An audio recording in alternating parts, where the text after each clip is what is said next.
도윤과 서윤 남매에게 집은 안식처가 아닌 서로 다른 극을 가진 자석들이 부딪히는 위태로운 실험실 같았습니다. 아빠 진호는 냉철한 원칙주의자인 시청의 도시계획과 공무원이었습니다. 모든 것이 규격에 맞아야 하고 오차 없는 설계도를 그리듯 삶을 관리하려 했습니다.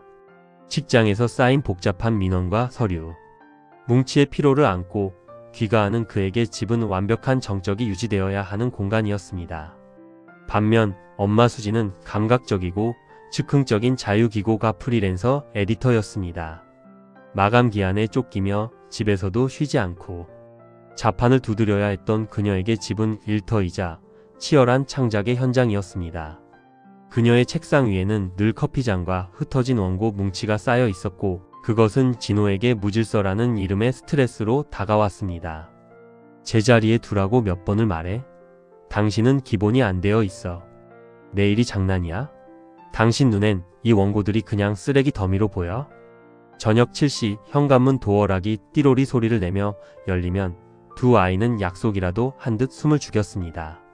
아빠의 구두 소리가 묵직하게 거실을 울리면 엄마의 날카로운 목소리가 마중 나갔습니다.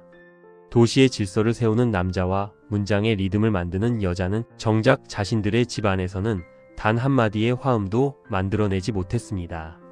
거실에서 터져 나오는 고성은 굳게 닫힌 아이들의 방. 문틈을 타고 스며들어 이제 막 10살이 된 서윤의 어깨를 떨게 했고 중학생 도윤의 주먹을 꽉 쥐게 만들었습니다.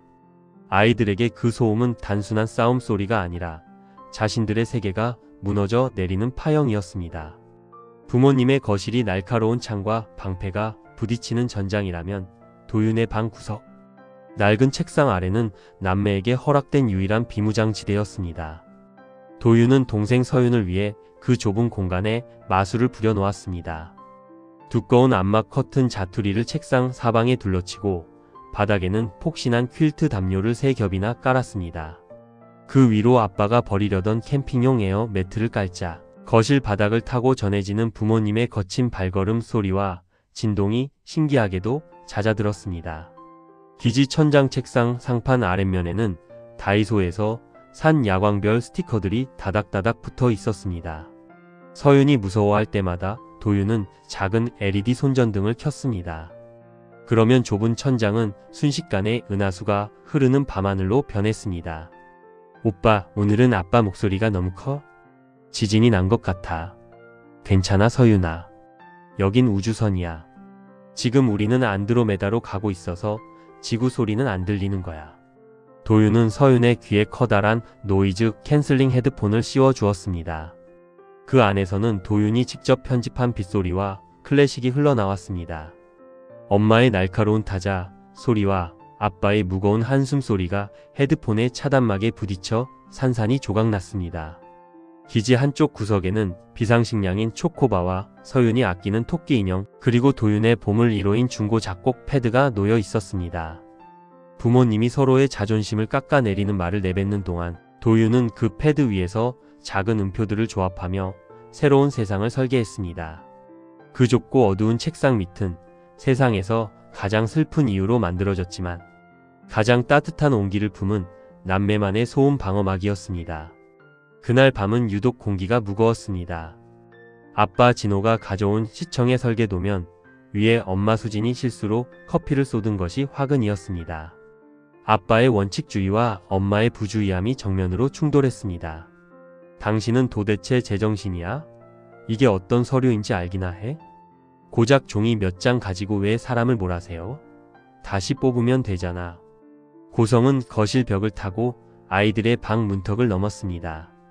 비밀기지 안에서 숨을 죽이던 서윤은 몸을 한껏 웅크렸습니다. 그때였습니다. 쨍그랑. 날카로운 파열음이 집안의 모든 소음을 집어삼켰습니다. 엄마가 결혼기념일에 아빠에게 받았던 거실의 유일한 장식품이었던 크리스털 꽃병이 바닥에 산산조각 났습니다. 꽃병에 담겨있던 백합 향기가 비릿한 물비린내와 섞여 공기 중에 흩뿌려졌습니다. 서윤이 겁에 질려 울음을 터뜨리며 기지 밖으로 뛰쳐나가려 했습니다. 부모님이 서로 다치게 될까 봐 두려웠던 것입니다. 하지만 도윤이 서윤의 가느다란 팔목을 꽉 잡았습니다. 평소보다 더 차갑고 단단한 눈빛이었습니다. 나가지마, 서윤아. 지금 나가면 저 싸움의 일부가 될 뿐이야. 도윤은 떨고 있는 서령의 손을 잡고 다시 헤드폰을 씌워 주었습니다. 그리고는 자신은 주머니에서 스마트폰을 꺼내 녹음 버튼을 눌렀습니다. 오빠, 뭐 하는 거야? 무서워. 서윤아, 잘 봐. 우린 이걸 고치는 게 아니야. 우리만의 노래를 만들 거야. 도윤은 깨진 조각들이 바닥에 부딪히는 쟁강거리는 소리, 아빠의 낮은 호통, 엄마의 억눌린 울음소리까지 고스란히 마이크에 담았습니다. 부모님에게는 파멸의 소리였지만 도윤의 머릿속에서는 이 불협화음들이 기묘한 비트로 변환되고 있었습니다. 서윤은 이해할 수 없다는 듯 오빠를 바라봤지만 도윤의 손은 떨리지 않았습니다. 폭풍의 한복판에서 소음을 재료로 삼기로 결심한 소년의 첫 번째 반전이 시작된 순간이었습니다. 제사장 소음을 음악으로 바꾸는 마법? 거실의 폭풍이 한 차례 휩쓸고 지나간 뒤 집안은 무거운 침묵에 잠겼습니다. 도윤은 비밀기지 안에서 노트북을 켰습니다.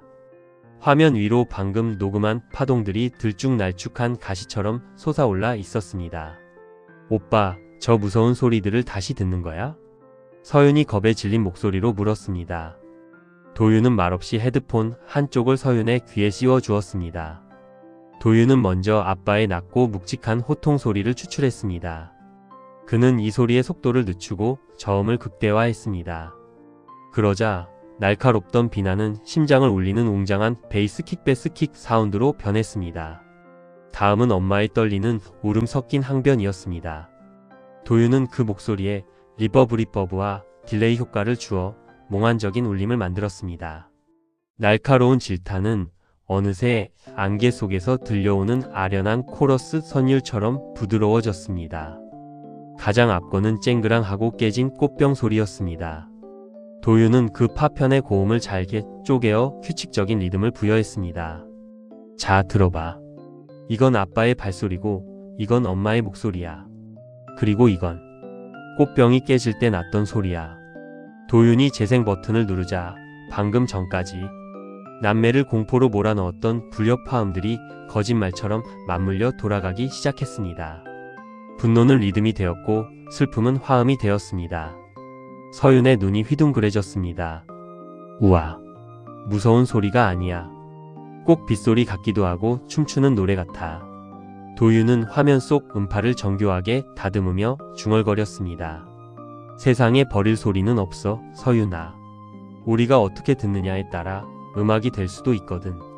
부모님이 거실에서 서로를 핥히는 말을 내뱉는 동안 책상 밑 일평 남짓한 공간에서는 그 상처들을 치유할 수 있는 세상에 없던 비트가 잉태되고 있었습니다.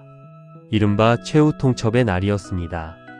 거실 탁자 위에는 서류 봉투 하나가 놓여 있었고 아빠 진호의 낮은 음성과 엄마 수진의 날카로운 반박이 공기를 팽팽하게 당기고 있었습니다. 결국 이혼이라는 단어가 공기 중으로 튀어 올랐을 때 아빠는 화를 참지 못하고 도윤의 방 문을 거칠게 열어젖혔습니다. 도대체 애들 앞에서. 도윤아, 너 나오지 말고 가만히. 아빠의 시선이 방 한구석, 담요로 덮인 책상 밑 비밀 기지에 머물렀습니다. 당황한 도윤이 급하게 노트북을 덮으려 했지만 아빠의 손이 더 빨랐습니다. 이게 다 뭐냐? 공부는 안 하고 이런 걸. 아빠는 화를 억누르며 노트북 화면을 열었습니다. 작업 프로그램에는 복잡한 파동들이 얽혀 있었고 파일명은 2024만 512거실 폭풍 WAV라고 적혀 있었습니다. 아빠가 의아한 표정으로 재생 버튼을 눌렀습니다. 그 순간 거실까지 들릴 정도로 커다란 스피커를 통해 기묘한 음악이 흘러나왔습니다. 두두둥, 챙그랑, 챙. 처음에는 세련된 앰비언트 음악처럼 들렸습니다. 하지만 엄마 수진이 문가로 다가와 귀를 기울이는 순간 두 사람의 얼굴은 순식간에 창백해졌습니다. 음악의 밑바닥에 깔린 묵직한 베이스는 아빠가 화를 내며 책상을 내려치던 소리였고 그 위를 수놓는 서늘한 신디사이저 음은 엄마가 절규하며 내뱉었던 비명이었습니다. 도윤은 부모님이 서로를 향해 쏟아냈던 가장 추악한 소음들을 세상에서 가장 슬프고도 아름다운 선율로 변주해 놓았던 것입니다. 이게 우리 목소리니? 엄마가 떨리는 목소리로 물었습니다. 도윤은 고개를 숙인 채 대답했습니다. 무서워서. 너무 무서워서 노래로 만들었어요. 그렇게라도 안 하면 집이 무너질 것 같아서요. 노트북 스피커에서는 깨진 꽃병의 파편 소리가 청아한 실로폰 소리처럼 반복적으로 울려 퍼지고 있었습니다. 부모는 얼어붙은 듯 그 자리에 멈춰 섰습니다. 자신들이 아이들에게 선물한 것이 안식처가 아니라 음악으로 만들지 않으면 견딜 수 없는 지옥의 소음이었다는 사실을 비로소 마주하게 된 순간이었습니다. 부모님이 자신들의 부끄러운 모습을 음악으로 직면하게 되었네요. 도윤의 방을 가득 채운 기묘한 선율이 잦아들자 집안에는 이전과는 전혀 다른 종류의 침묵이 내려앉았습니다. 평소의 침묵이 서로를 향한 냉전이었다면 지금의 침묵은 스스로를 향한 참담함이었습니다. 아빠 진호는 서류 가방을 쥔 채 복도에 멍하니 서 있었습니다. 시청에서 수만 명의 시민을 위한 도시를 설계하고 질서를 바로잡는다고 자부했던 그였습니다. 하지만 정작 자신의 아이들에게는 매일 밤 무너져 내리는 건물의 잔해와 같은 소음을 선사했다는 사실이 그를 짓눌렀습니다. 내가 내뱉은 고함이 아이에게는 저렇게 무거운 베이스 음으로 박혔던 건가. 엄마 수지는 거실 소파에 힘없이 주저앉았습니다. 문장의 리듬을 중시하던 에디터로서 자신이 내뱉은 날카로운 비수 같은 말들이 도윤의 손을 거쳐 슬픈 신디사이저 음으로 변주된 것을 들으며 가슴이 미어지는 듯 했습니다. 아이는 엄마의 히스테릭한 외침을 견디기 위해 그것을 음악이라는 환각제로 포장해야만 했던 것입니다. 수지는 조심스럽게 도윤의 책상 밑 담요로 덮인 비밀 기지를 들여다보았습니다. 그 좁고 어두운 곳에 놓인 두 켤레의 작은 양말과 야광, 별 스티커를 본 순간 그녀는 참았던 울음을 터뜨렸습니다. 우리가 무슨 짓을 한 거지? 진호는 아내의 곁으로 다가가지 못했습니다. 대신 그는 바닥에 흩어져 있던 깨진 꽃병의 파편들을 하나하나 줍기 시작했습니다. 예전 같으면 이걸 왜 여태 안 치웠어? 라며 타박했겠지만 지금은 손가락 끝이 베이는 줄도 모르고 묵묵히 조각들을 모았습니다. 그날 밤 부모는 각자의 방에서 잠들지 못했습니다. 거실에는 여전히 도윤이 만든 그 기묘한 음악의 잔향이 감도는 듯 했습니다. 부모는 처음으로 자신들의 목소리가 타인에게, 특히 세상에서 가장 소중한 존재들에게 어떻게 소음으로 박히는지 거울을 보듯 직면하게 되었습니다. 다음날 저녁, 평소라면 아빠 진호의 늦은 귀가나 엄마 수진의 마감, 스트레스로 배달 음식이 식탁을 채웠겠지만 그날은 달랐습니다. 주방에서는 서툰 칼질 소리가 들려왔고 거실에는 정체 모를 된장찌개 냄새가 퍼졌습니다. 식탁에 둘러앉은 네 사람 사이에는 무거운 정적이 흘렀습니다. 하지만 그건 평소처럼 서로를 무시하는 차가운 침묵이 아니라 유리그릇을 다루듯 조심스러운 배려의 침묵이었습니다. 국이 좀 짠가? 오랜만에 끓여서.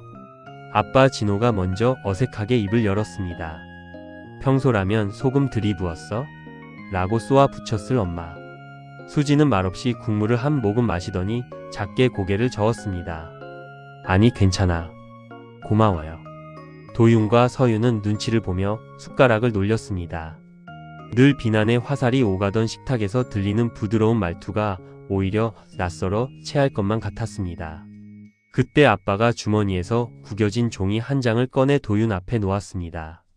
이거 내 방 책상 위에 떨어져 있더라. 그것은 학교 축제 공연 신청서였습니다. 도윤은 얼굴이 빨개져 고개를 숙였습니다.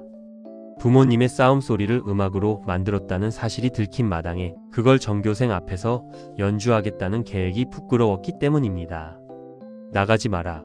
이런 소리 하려는 거 아니야. 아빠가 덧붙였습니다.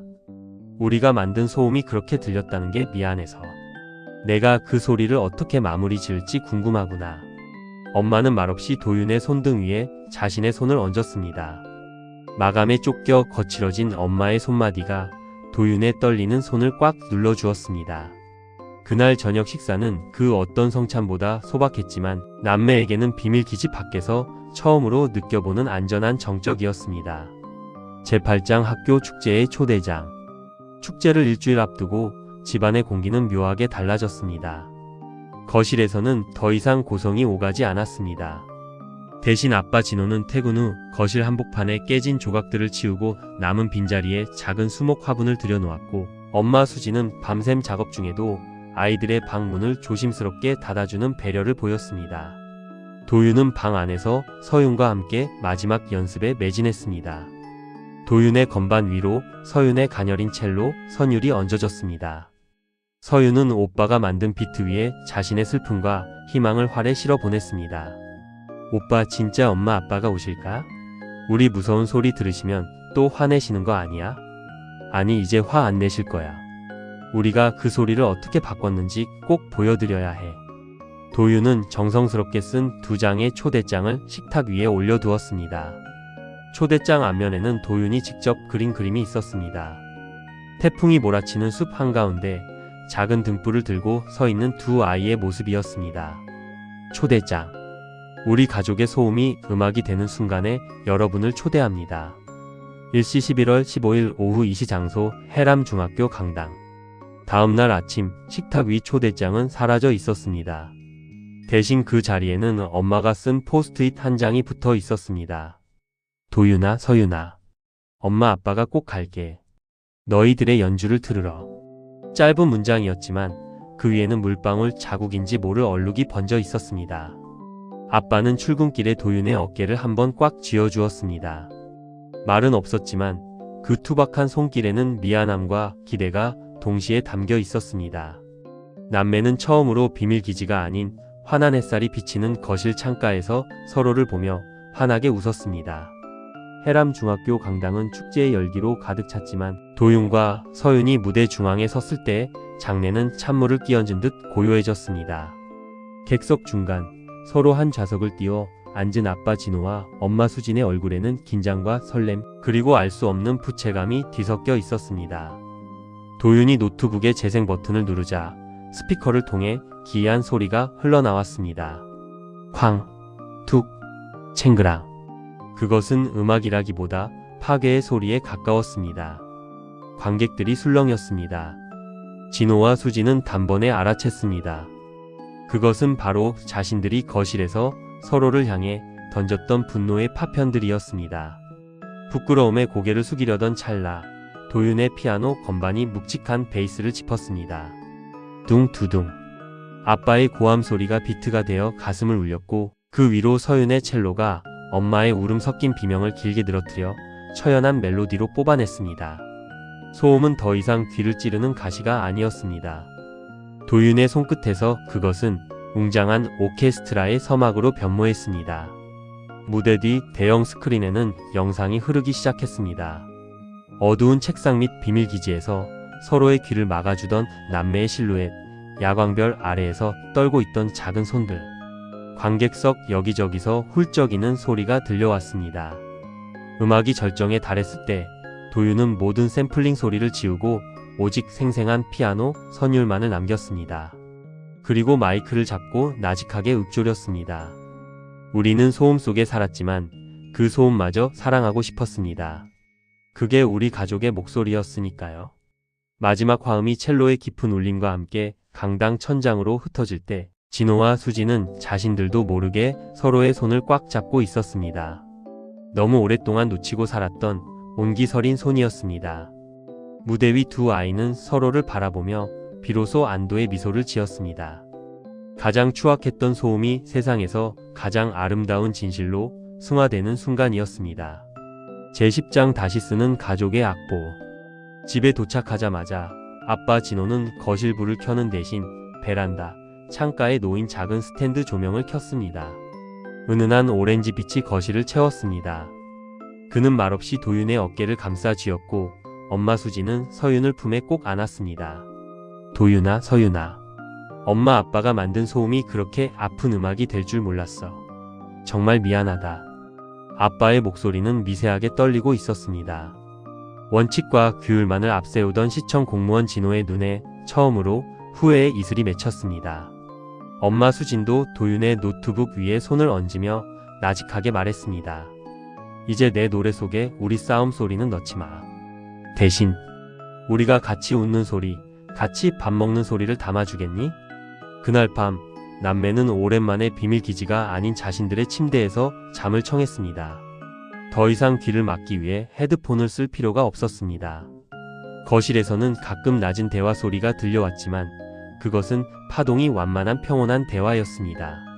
다음날 아침, 도윤은 책상 앞에 앉아 새로운 작업 파일을 만들었습니다. 파일명은 1호리 집의 아침.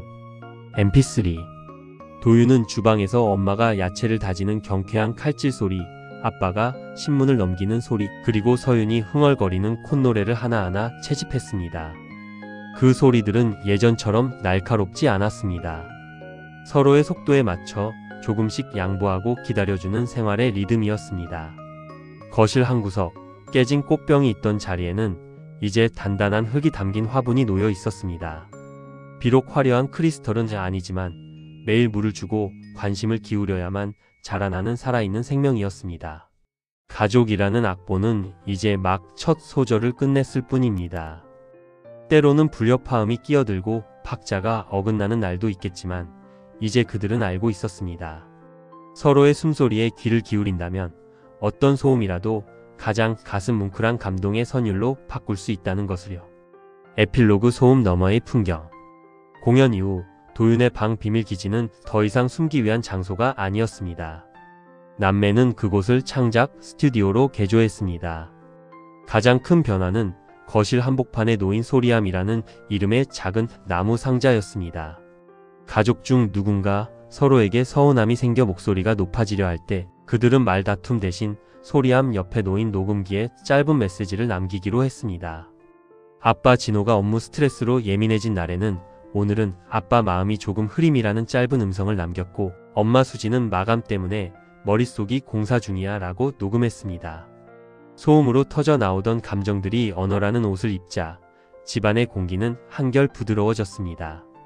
도윤은 축제 때 연주했던 곡을 다듬어 온라인 음원 사이트에 올렸습니다.